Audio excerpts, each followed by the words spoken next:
हम थोड़े उन्हें छुपा कर रखेंगे, हम उन्हें क्यों छुपाएंगे? वैसे भी मामी जी, वो आपकी आवाज सुनते कैसे धमक जाते हैं ना। अगर यहाँ होता तो आपके सामने आ ही जाते, यहाँ बिल्कुल भी नहीं है। और आप तो उनकी बीवी है ना, वो चाहे बाहर से कुछ भी बोल ले पर आपको बहुत मानते हैं। हाँ, और नहीं तो क्या, आपसे पता है कितना लगाव है उन्हें, आपसे कितना प्यार करते हैं, आपका घर संभालते हैं, आपके लिए खाना बनाते हैं, कितना कुछ करते हैं। मैं उससे क्या कम प्यार करती हूँ? मैं उसे कभी बाहर काम करने नहीं भेजती। उससे ना ज्यादा मेहनत करने वाला काम होता ही नहीं है। मैं उसके लिए कितनी सारी चीजें लाती हूँ खाने के लिए, मगर वो मेरे साथ ऐसी बेईमानी करता है। मुझे ऐसा अकेला छोड़ के गया बीच मझधार में।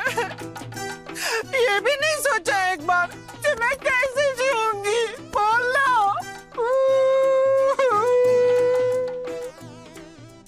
अरे बस बस बस बस, इतना मत रो। लगता है सच में तेरा दिल बहुत दुख रहा है भोजू के लिए।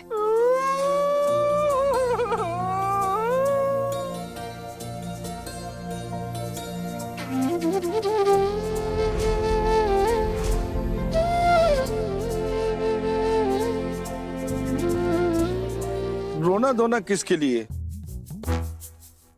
ये भोजू आ गया। हाँ, ये छुपा था। आप लोगों ने छुपा के रखा था इसे, है ना? आप लोग कह रहे थे कि यहाँ नहीं है। अरे हम तेरी थोड़ी सी परीक्षा ले रहे थे, देख रहे थे कि तू सच में कितना भोजू से प्यार करती है। अब उसके बड़े दीदी का ही काम है ना उसका ख्याल रखना। अब मैं उसका ख्याल नहीं रखूंगी तो कौन रखेगा? ए भोजू, अब बता क्या करना है तुझे? करना क्या है दीदी, मगरमच्छ के आंसू हैं, शाम तक देख लेना सब सूख जाएंगे। फिर झाड़ू हाथ में लिए दौड़ाएगी मुझे पूरे गांव में। मैं कभी आपको झाड़ू से मार सकती हूँ भला? आप तो मेरे पति देव हो। दुर्गा दीदी, आप ही बताइए ना, मैं अकेले अकेले कैसे रह पाऊंगी? पति नहीं होगा तो मैं कैसे जीऊंगी? क्या फायदा मेरी जिंदगी का भोजू?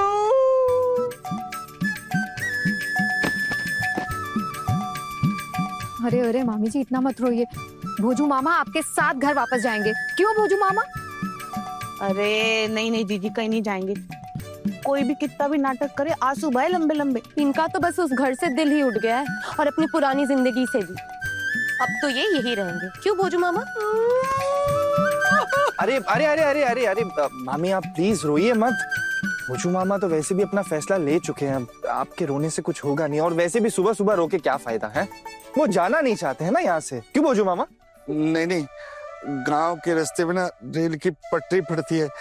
मूर्ख औरत कहीं जाके कुछ कर रही है तो मैं इस उम्र में जेल नहीं जाना चाहता।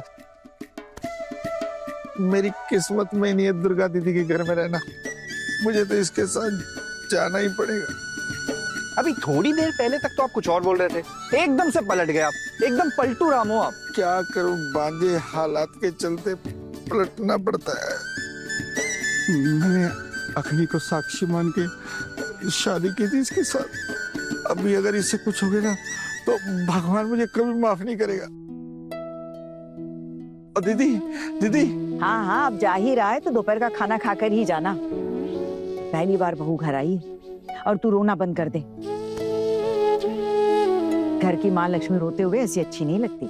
ये माँ लक्ष्मी, माँ चंडी को चंडी। ए भोजू, वैसे नहीं दीदी, दोपहर का खाना नहीं खाऊंगा। कई दिन हो गए अपने घर का खाना नहीं खाया मैंने। 2 दिन हुए नहीं है आपको हमारे घर आए, और कह रहे हो कि कई दिनों से अपने घर का खाना नहीं खाया है। जो भी कहो, घर का लगाव कुछ और ही होता है ना।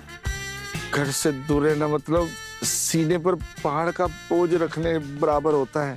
अच्छा, और भोजू मामा, आप अब तक कह रहे थे कि आप तो हमेशा के लिए हमारे घर पे ही रहेंगे। बात तुमका क्या है, कोई कुछ भी कहता रहता है। मामी के आते आप 1 मिनट में भूल गए हम सबको हमेशा के लिए? ये तो गलत बात है। किसने कहा कि मैंने बुला दिए तुम लोगों को? अभी कुछ दिनों में टुकटुकी की शादी है, तुम भी आओगे ना दुर्गा दीदी के साथ? खूब मजे करेंगे हम सब एक साथ मिलके। चलो चलो भगवान, अब घर लौटकर खाना भी बनाना है। बहू तो पहली बार आई है घर, कुछ तो खाकर जा। अरे नाना दीदी, आज तो घर लौट के इसे अच्छे से नहलाऊंगी। फिर इसे अपने हाथों से खाना खिलाऊंगी।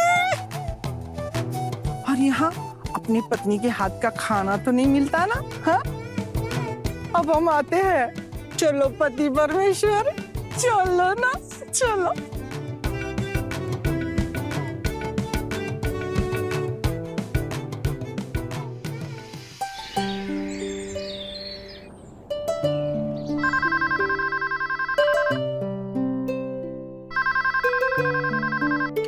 हेलो, ये शकुंतला का मायका है।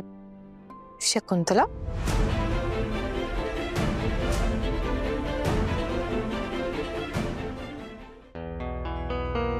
किसका फोन है छोटी बहू? माँ वो बोल रहे हैं कि शकुंतला का मायका है। कौन शकुंतला? हमारे परिवार में कोई। क्या हुआ आना? क्या हुआ? किसका फोन है? दीदी कोई शकुंतला के बारे में पूछ रहा है। मुझे तो मैं बात करते हैं। जी कहिए, क्या काम है? क्या ये शकुंतला का मायका नहीं है? हाँ, ये शकुंतला का मायका ही है। मैं उसकी बड़ी भाभी बात कर रही हूँ। ज्यादा बात बढ़ाने की जरूरत नहीं है, काम पूछकर फोन रख दो।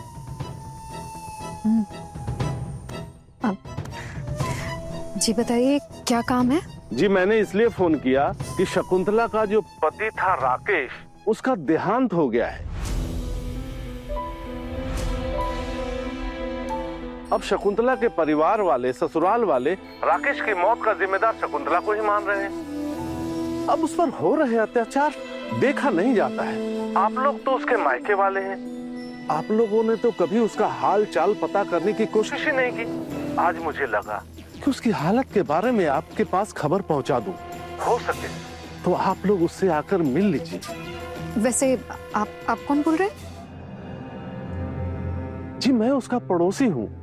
राकेश की बॉडी आने के बाद वो बार बार बेहोश हो जा रही है। अब उसकी हालत देखी नहीं जा रही है। उसके ससुराल वाले अपने बेटे की मौत के लिए उसे ही दोषी ठहरा रहे हैं। लेकिन सच तो ये है कि उसकी जैसी बहू मिलना आजकल नामुमकिन है। हम सब मोहल्ले वाले उससे बहुत प्यार करते हैं, लेकिन हमसे ज्यादा बात करने की मनाही है उसे। अबे क्या करें, अपनी आंखों के सामने ऐसे तड़पते हुए तो उसे नहीं देख सकते हैं ना। तो गए थे मिलने उसे, वो जब तब बेहोश हो जा रही थी। शकुंतला और राकेश के बच्चे भी तो नहीं है ना, और इस वजह से उसके ससुराल वाले और भी ज्यादा तंग करते थे उसे। पहले तो उसका पति भी उससे बहुत प्यार करता था, लेकिन आजकल वो भी अपनी पत्नी के साथ अच्छा व्यवहार नहीं करता था, ऐसा सुना था हमने।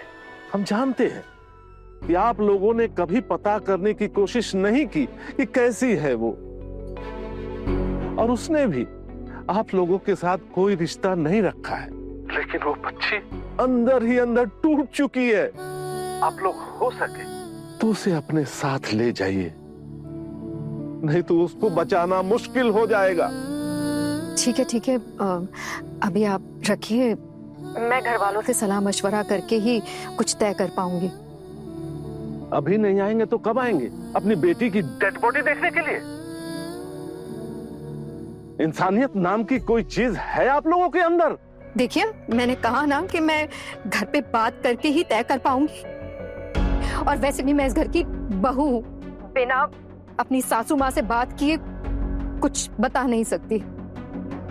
तो अभी आप रखिए। क्या कह रहे हैं वो लोग? मैं पूछ रही हूँ बड़ी बहू, क्या कह रहे हैं वो लोग? माँ, वो कह रहे थे कि शकुंतला के पति राकेश का स्वर्गवास हो गया है।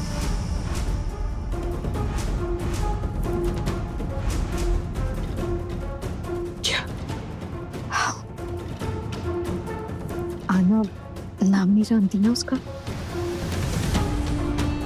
इसलिए समझ नहीं पाई कि किसका फोन है। शकुंतला हमारी नंद है। क्या? माँ, इतने साल बीत गए, आपने कभी उसकी कोई खबर ही नहीं दी। वैसे तो उसने भी कभी आपकी खबर नहीं ली। आज इतनी तकलीफ में होने के बाद भी उसने हमें फोन नहीं किया। उसके किसी पड़ोसी का फोन था, कह रहे थे कि शकुंतला बहुत तकलीफ में है, उसे तुरंत यहां से ले जाइए। नहीं, कभी नहीं। माँ, जिस इंसान से शादी करने की वजह से इतनी अशांति हुई, इतना झमेला हुआ, जिसकी वजह से आप लोगों के अंदर इतना गुस्सा है, वो आदमी तो अब चला गया है ना, तो क्या आप जिंदगी भर इस बात को लेकर रूठे रहेंगे? वो उसका ससुराल है, इतने सालों से वही रह रही है, इसके आगे भी वही गुजारा करे तो अच्छा है। और फिर यहाँ उसका पेट कौन पालेगा? उसका पति गुजर गया, लेकिन उसके जायदाद में अभी भी उसका हक है। माँ, उसके ससुराल वाले उसे सताते हैं और राकेश के जाने के बाद तो और ज्यादा परेशान कर रहे हैं, और बात इतनी ज्यादा बढ़ गई है, उसके पड़ोसी आपकी बेटी पर होते हुए अत्याचारों को सह नहीं पा रहे। माँ, एक बार सोच के देखिए। बस बस बस, ये सोच समझ कर ही फैसला लिया था मैंने ये शादी ना करने का, लेकिन तब मेरी बात उसे कड़वी लग रही थी। इस रिश्ते को लेकर हमारे घर वालों की कभी रजामंदी नहीं थी, तब भी उसने मेरी बात नहीं मानी। बार बार मनाया, बार बार उसे सावधान किया, तब उसने मेरी एक बात नहीं मानी। मेरी बातें उसे जहर जैसी लग रही थी। और अब माथा पिटने से क्या होगा? और आज जब उसका पति मर गया है तो उसे इस माँ की याद आ रही है जो उसे उस वक्त दुश्मन लग रही थी। तो अब ये माँ उसकी जिम्मेदारी कैसे उठाए? और अब ये माँ अकेली है, उसके बाबा भी नहीं रहे, तो अब इस घर में उसका बोझ उठाएगा कौन? और फिर उसके भाइयों की तो बात ही मत पूछो, उन पे तो वैसे ही कम बोझ नहीं है। और मैं नहीं चाहती हूँ कि मेरे बेटों पे और कोई ज्यादा बोझ बढ़ जाए।